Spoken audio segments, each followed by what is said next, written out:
ဆိုတော့ဒီ trichoderma မှာဆိုလို့ရှိရင်သူ့ရဲ့ဒီခန္ဓာကိုယ်ကနေပြီးတော့ဒီထုတ်ပြီးတဲ့ enzyme တစ်မျိုးလဲထုတ်ပေးပါတယ်ဆိုတော့ဒီလိုမျိုး enzyme ကထွက်လာတဲ့အချိန်မှာသူ့ရဲ့ဒီအနံ့တွေဒါမှမဟုတ်လို့ရှိရင်လေသူ့ရဲ့ဒီအရည်ဓာတ်တွေကဒီအခြားယောဂဖြစ်စေတဲ့မှုတွေကိုအပင်နာကိုမကတ်နိုင်အောင်လို့အတွက်ကိုဒီ6လန့်ထားပြီးတဲ့သဘောမျိုးအနေနဲ့သူကလှုပ်ဆောင်ပါတယ်ဆိုတော့နောက်ဆုံးအချက်အနေနဲ့ကတော့ဒီ trichoderma ကကျွန်တော်ဒီအပင်တွေအတွက်ဆိုလို့ရှိရင်တော့ဒါကျွန်တော်ရွာတွေမှာဆိုရွာစော်ပုံစံမျိုးပေါ့နော်ဆိုတော့ကိုယ့်ရဲ့ရွာကိုအန်ရခင်းအောင်လို့စောင့်ရှောက်ထားပြီးတော့မှတခုခုအန်ရဆိုးတွေကြာရောက်လာမယ်ဆိုလို့ရှိရင်လှုံ့ဆော်ပေးနေတဲ့ပုံစံမျိုးပေါ့နော်ဆိုတော့ trichoderma ကဒီကိုယ့်ရဲ့ဒီမြေကြီးထဲမှာအပင်ကိုဒီဖြည့်ဆည်းမဲ့မှုတွေလာတော့မယ်ဆိုလို့ရှိရင်သူကနေပြီးတော့အပင်တွေကိုကြိုပြီးတော့သတိပေးတဲ့လှုပ်ဆောင်ချက်မျိုးလုပ်ပါတယ်ဆိုတော့မင်းတို့ဒီမှုယောဂကြမဲ့မှုတွေတော့လာတော့မယ်မင်းတို့တွေကိုခံနိုင်ရှိအောင်လို့လှုပ်ထားကြကိုခံအားကောင်းအောင်လို့မြင့်တင်ထားကြဆိုတဲ့ပုံစံမျိုးနဲ့ပို့ပြီးတော့ဆန်ပါတယ်ဆိုတော့အဲ့လိုမျိုးပြောလိုက်ချင်တဲ့အပင်တွေကဒီယောဂကြမဲ့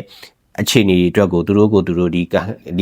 ကိုခံအားတွေကောင်းအောင်လို့မြင့်တင်ပေးလိုက်ခြင်းအဖြစ်တကယ်ဟိုပဲရောက်လာတယ်ဆိုတဲ့အချိန်မှာဒါအပင်တွေကခံနိုင်ရရှိသွားတယ်ပြန်ပြီးတော့တုံ့ပြန်နိုင်စွမ်းတွေရှိသွားတယ်ဆိုတဲ့အနေအထားမျိုးရောက်သွားပါတယ်ဒါဆိုရင်ဒီလောက်ကောင်းတဲ့ trichoderma ကိုကျွန်တော်တို့စိုက်ပျိုးရေးမှာဘယ်လိုမျိုးအသုံးချလို့ရမှာလဲဆိုတော့အသုံးချလို့ရတဲ့နည်းလမ်းကလည်း၄နည်းရှိပါတယ်ဆိုတော့လုံးလို့ရတာတွေအများကြီးရှိပါတော့ဒါပေမဲ့အထီရောက်ဆုံးနဲ့လို့ရတဲ့လီနီကိုကျွန်တော်ပြောပြပေးသွားပါမယ်ဆိုတော့ပထမဦးဆုံးအနေနဲ့ကတော့ဒါမျိုးစေ့လူနေတာပါဆိုတော့ဒီ trichoderma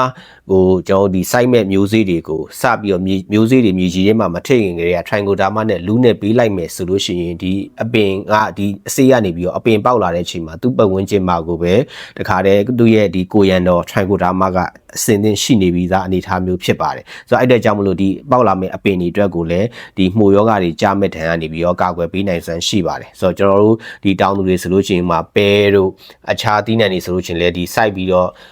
ညှိုးသေးသွားတာမျိုးတွေကြုံမှုကြမှာပါဆိုတော့ဒါမျိုးတွေအတွက်ဆိုလို့ရှိရင်ဒီ trichoderma နဲ့လူနေပြီးတော့စိုက်လိုက်တာကအကောင်းဆုံးနည်းလမ်းပါပဲနောက်ထပ်နီလန်တစ်ခုကတော့ဒါကျွန်တော်တို့ဒီရွှေ့ပြီးတော့ site လေးရှိတဲ့အပင်တွေအတွက်ဆိုလို့ရှိရင်ဒီ trichoderma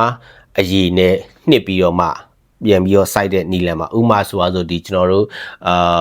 ကွင်းပင်လိုဟာမျိုးတွေပေါ့နော်ဆိုတော့ဒီပြိုးပင်တွေကိုကျွန်တော်တို့ကနှုတ်ယူပြီးတော့မှအခြားတစ်နေရာကိုပြန်ရွှေ့ site မယ်ဆိုတော့ဒီလိုမျိုးဆိုလို့ရှိရင်ဒီ trichoderma အရည်တွေကိုဒီအမြစ်တွေစိန်ထားပြီးတော့မှကို site မဲ့နေရာကိုရွှေ့ site လိုက်ခြင်းအဖြစ်ဒီအပင်ကဒီမှုယောဂကြာရောက်တဲ့ဒဏ်ကနေပြီးတော့ကာကွယ်ပေးနိုင်စွမ်းရှိပါတယ်နောက်ထပ်တစ်နည်းကတော့ကျွန်တော်ဒီတဘာဝမြေဩဇာတွေလုတ်တဲ့အချိန်ဒါမှမဟုတ်လို့ရှင်လေကိုယ်စိုက်ခင်းတွေကိုထည့်ဖို့ဒီနွားချေးတို့မြေဆွေးတို့မထည့်ခင်မှာဒီ trichoderma ထုံးနဲ့လူးနေပြီးတော့မှဒီမြေကြီးတွေကိုထည့်လိုက်လို့ရပါတယ်ဆိုတော့ဒီနည်းကတော့တကယ်ကိုလည်းကောင်းပါတယ်ကျွန်တော်အနေနဲ့ဒါအားလဲအားပေးပါတယ်